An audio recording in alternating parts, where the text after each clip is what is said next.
มท่านพุทธศาสนิกชนท่านผู้ฟังอันเป็นที่รักที่นับถือของทุกเจ้าทุกท่านทุกคนทุกสารทิศทุกเพศทุกวัย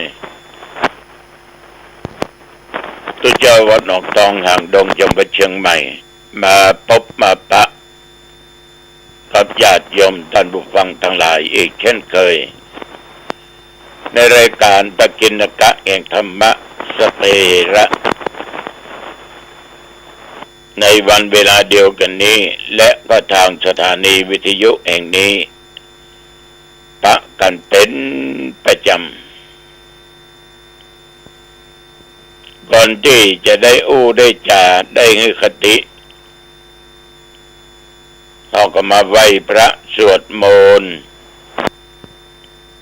เพื่อเป็นสิริเป็นมงคลแก่ตัวเองต่อไป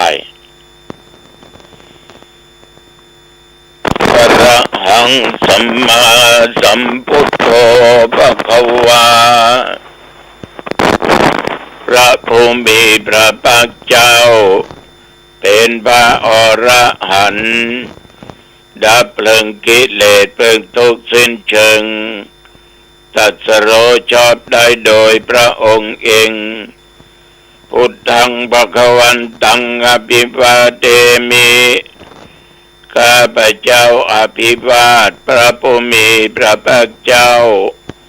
ผู้รู้ผู้ตื่นผู้เบิกบานกราบพระพุทธสวากขาโตภควตาธัมโมพระธรรมเป็นธรรมที่พระผู้มีพระภาคเจ้าตรัสไว้ดีแล้วธัมมังนัมมัสสามิข้าพเจ้านมัสการพระธรรมกราบพระธรรมสุปฏิปันโนภควโตสาวกสังโฆพระสงฆ์สาวกของพระผู้มีพระภาคเจ้าปฏิบัติดีแล้วสังฆังนัมมามิข้าพเจ้านอบน้อมพระสงฆ์กราบพระสงฆ์นะโมตัสสะภะคะวะโตอะระหะโตสัมมาสัมพุทธัสสะขอนอบน้อมแด่พระผู้มีพระภาคเจ้าพระองค์นั้นซึ่งเป็นผู้ไกลจากกิเลสตรัสรู้ชอบได้โดยพระองค์เองนะโมตัสสะภะคะวะโตอะระหะโตสัมมาสัมพุทธัสสะขอนอบน้อมแด่พระผู้มีพระภาคเจ้าพระองค์นั้นซึ่งเป็นผู้ไกลจากกิเลสตรัสรู้ชอบได้โดยพระองค์เองนะโมตัสสะภะคะวะโตอะระหะโตสัมมาสัมพุทธัสสะขอนอบน้อมแด่พระผู้มีพระภาคเจ้าพระองค์นั้นซึ่งเป็นผู้ไกลจากกิเลสตรัสรู้ชอบได้โดยพระองค์เองพุทธังสรณังคัจฉามิธัมมังสรณังคัจฉามิสังฆังสรณังคัจฉามิตุติยัมปิพุทธังสรณังคัจฉามิตุติยัมปิธัมมังสรณังคัจฉามิตุติยัมปิสังฆังสรณังคัจฉามิตติยัมปิพุทธังสรณังคัจฉามิตติยัมปิธัมมังสรณังคัจฉามิตติยัมปิสังฆังสรณังคัจฉามิอิติปิโสภะคะวะอะระหังสัมมาสัมพุทโธ วิชาจรณะสัมปันโนสุขโตโลกวิทูอนุตตรปุริสตัมมสารติสัทธาเทวมนุษย์นังพุทโธภควาติยันตุนิมิตังอวมังคลัญจาโยจามนาโปสกุณัสสะสัทโธปาปะกังโหโตโสปินังกันตังพุทธานุภาเวนะวินาสเมนตุสวากาโตภควตาธัมโมสันติติโกอากาลิโกเอหิปัสสิโกโอปนายิโกปัจจตังเวทิตโพวินโยอิติยันตุนิมิตังอวมังคลัญจาโยจามนาโปสกุณัสสะสัทโธ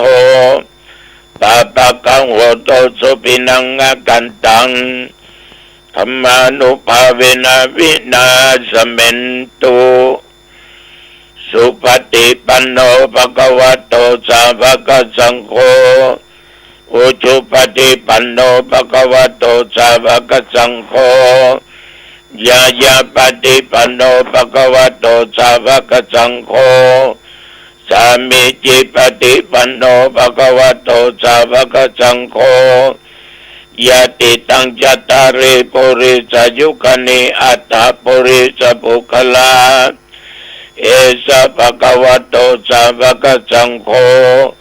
อาหุนโยปะหุนโยทักขินโยอัญชลีกรณิโยอนุตตรังบุญญากิตังโลกัสสาติ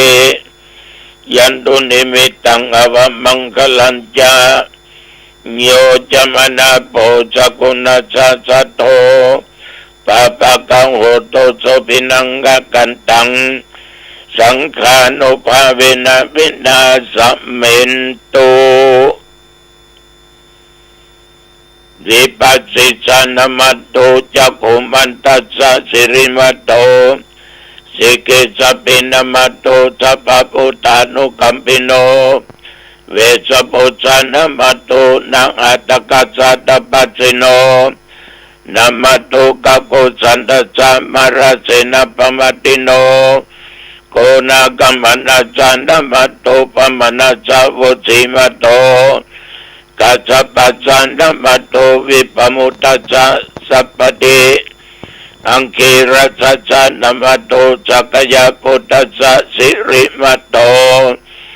โยอิมังธัมมเตเสสิสัพพทุกขปนุตนังเยจาปินิพุตตาโลเกยะถาพุทธังวิปัสสิสุงเตชนะอภิสุนามะอันตาวิตัสสารธา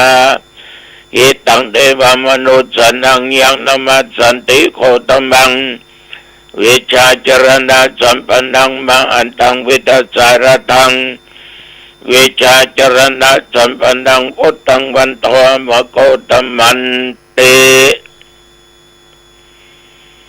ยะโตหังภคินิอริยยะชาติยะจัตโต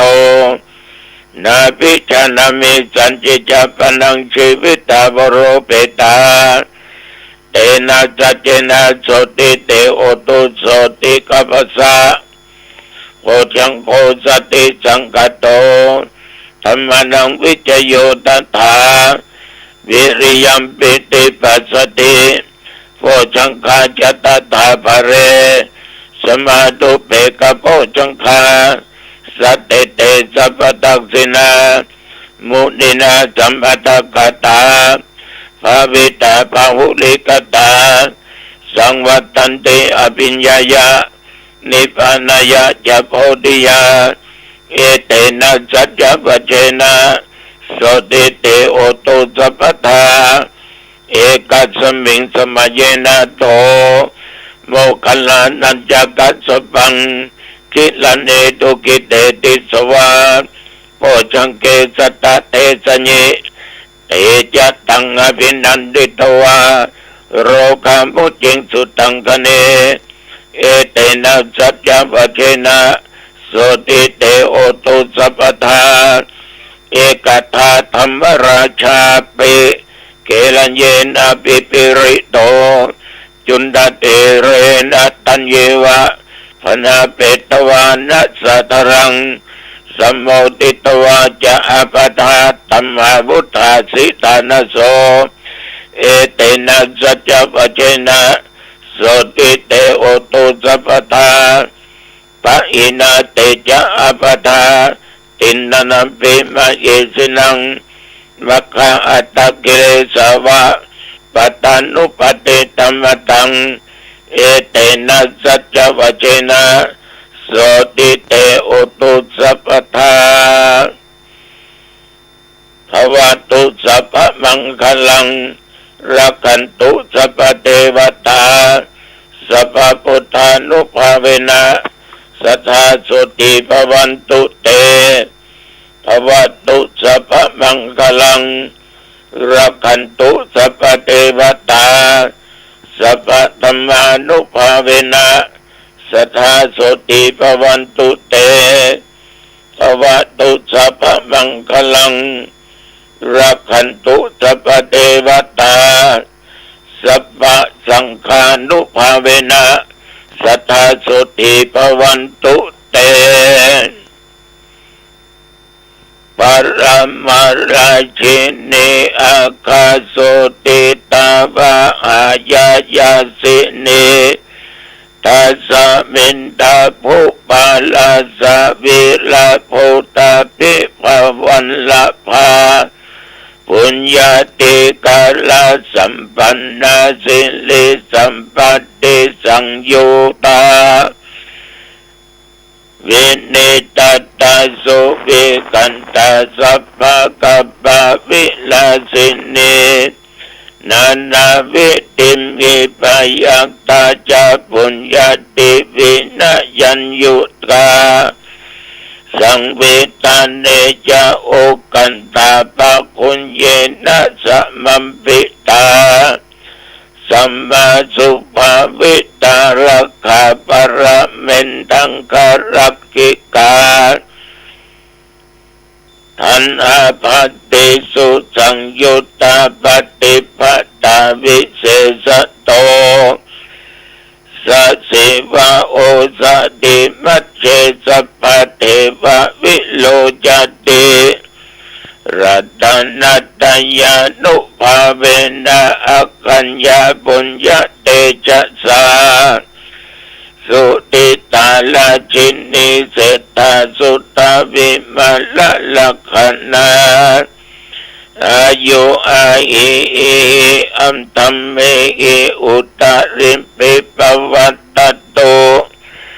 สัพพสิริจะปิญโยโสสัพพนิบังคลานิจาสัพพกิติจะปิญโยโสสังวัตตันตุอภิคันนังตัสสะเตชานุภาโวจาอุราละโตปวัตตโต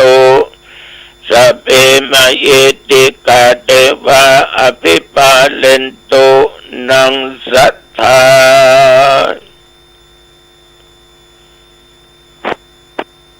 โดยบทพุทธานุภาพธรรมานุภาพสังฆานุภาพ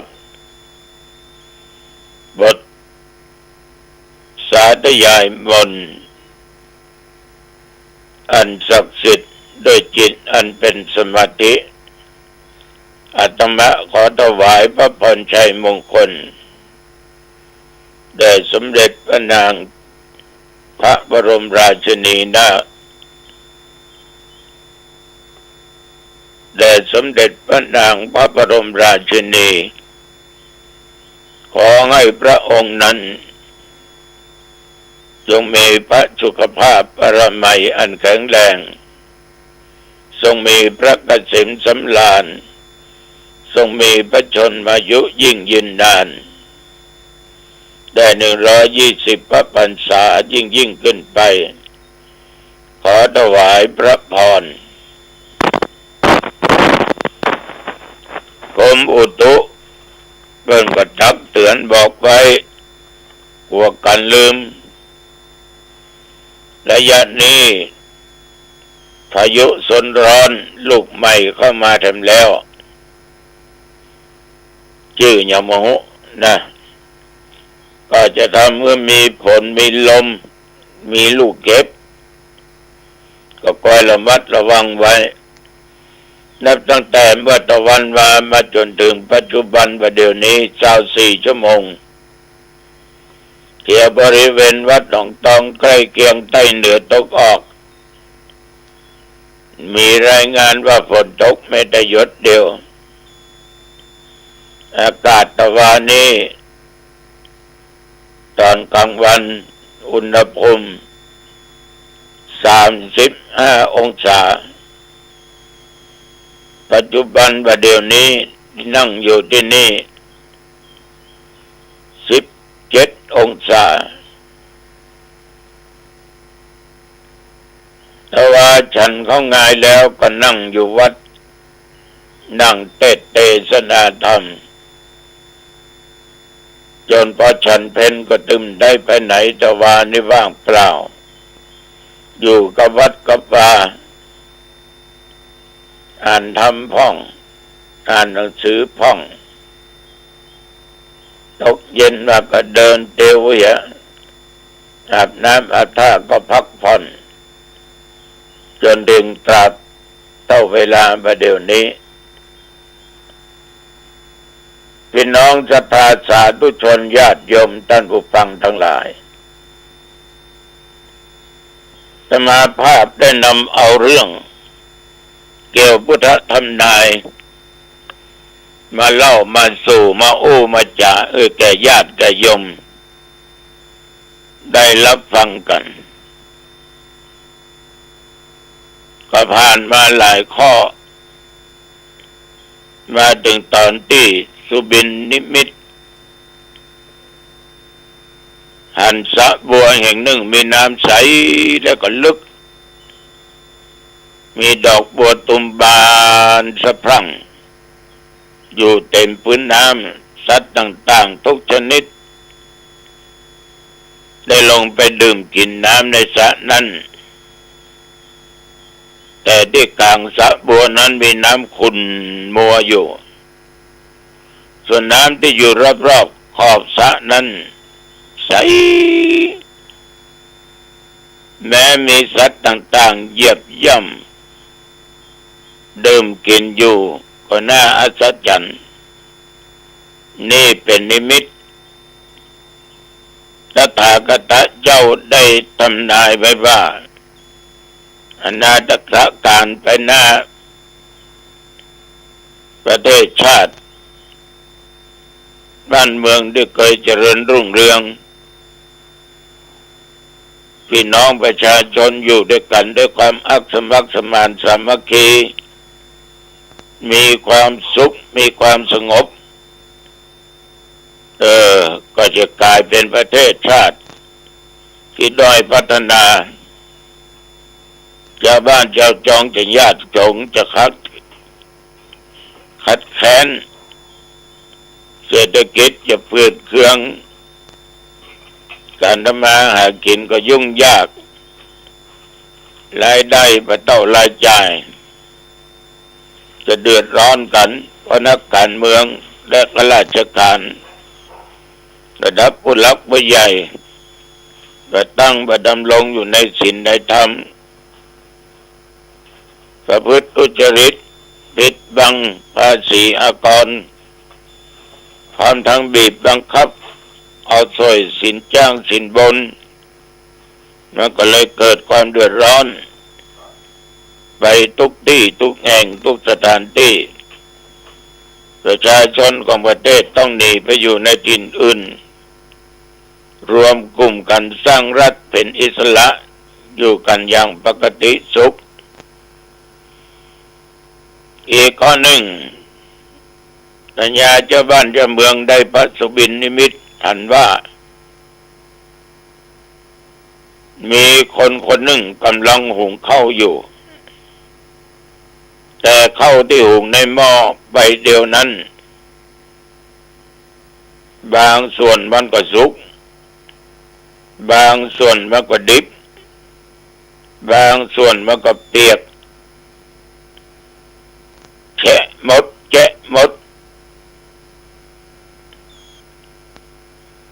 พระกละเขาละคนกันไปข้อนี้เป็นคำฝันองค์สมเด็จพระสัมมาสัมพุทธเจ้าพระองค์ท่านก็ได้ทำนายทายทักไว้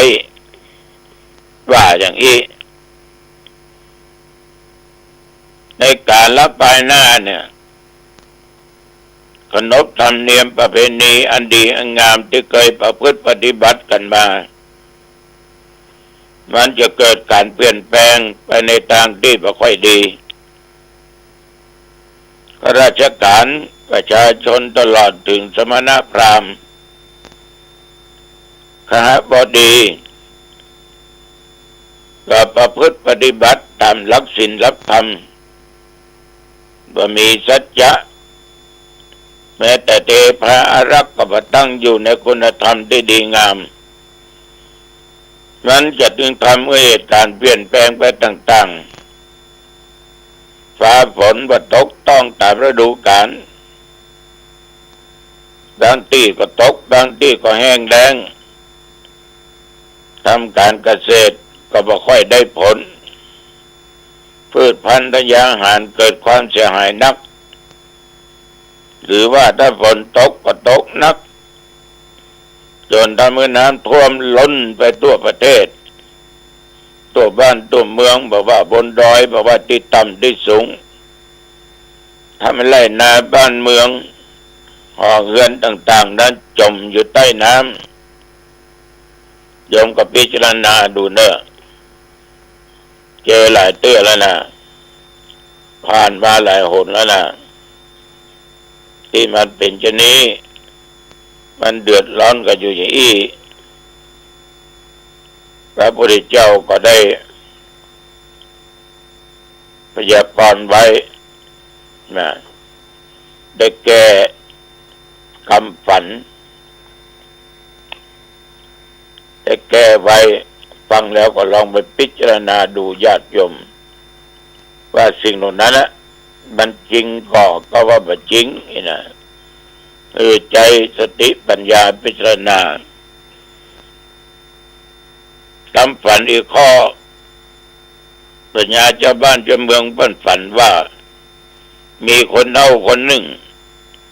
นำเอาแก่นจันหอมมีราคาถึง100,000 บาทไปแลกกับน้ำนมของโคมาดื่มมากินซึ่งดูคล้ายกับเป็นคนที่มีจิตผสมประกอบน่าอัศจรรย์ใจยิ่งนักพระพุทธองค์ก็ทรงทำนายว่ากาลภายหน้าเนี่ยพระภิกษุที่เป็นอรชีนั้นว่ามีความละอายความชั่วหัวบาปหัวกรรมโลภมากอยากได้ปัจจัยสี่เลี้ยงชีพให้สุขสบายบ่คิดเปลี่ยนพยายามปฏิบัติตามศีลตามธรรมเพื่อหลุดพ้นจากความทุกข์บรรลุถึงพระนิพพานจึงได้ประพฤติผิดไปจากพระธรรมวินัยโดยการนำเอาหลักธรรมคำสอนของพระพุทธศาสนาไปแลกกับเงินกับทองกับสิ่งของเพียงเล็กน้อยนิดเพื่อประทังชีวิตอยู่ได้โดยแบบคำนึงถึงความเสื่อมเสียก็จะเกิดขึ้นแก่พุทธศาสนาเนี่ยญาติโยมมันถึงยุคถึงสมัยมันก็เป็นคำทำนายที่น่ากลัวน่าคิดอยู่ฉะนั้นศรัทธาสาธุชนญาติโยมตรึกตรองดูดีๆพิจารณาดีๆครบมันแตกแยกว่ามันถูกว่าพุทธธรรมนายเนี่ยองค์สมเด็จสัมมาสัมพุทธเจ้าได้กล่าวไว้มันถูกต้องแต่ว่าอย่างใดนี่คำว่าเก่าว่าฟังหูไว้หูตัวเจ้าก็ได้นำมาเล่ามาโอ้มาจาญาติโยมทั้งหลายได้ฟังกันเพื่อเป็นการเตือนสติเมื่อเราตั้งอยู่ในความประมาทเอาละวันนี้อ่านเวลาพอสมควร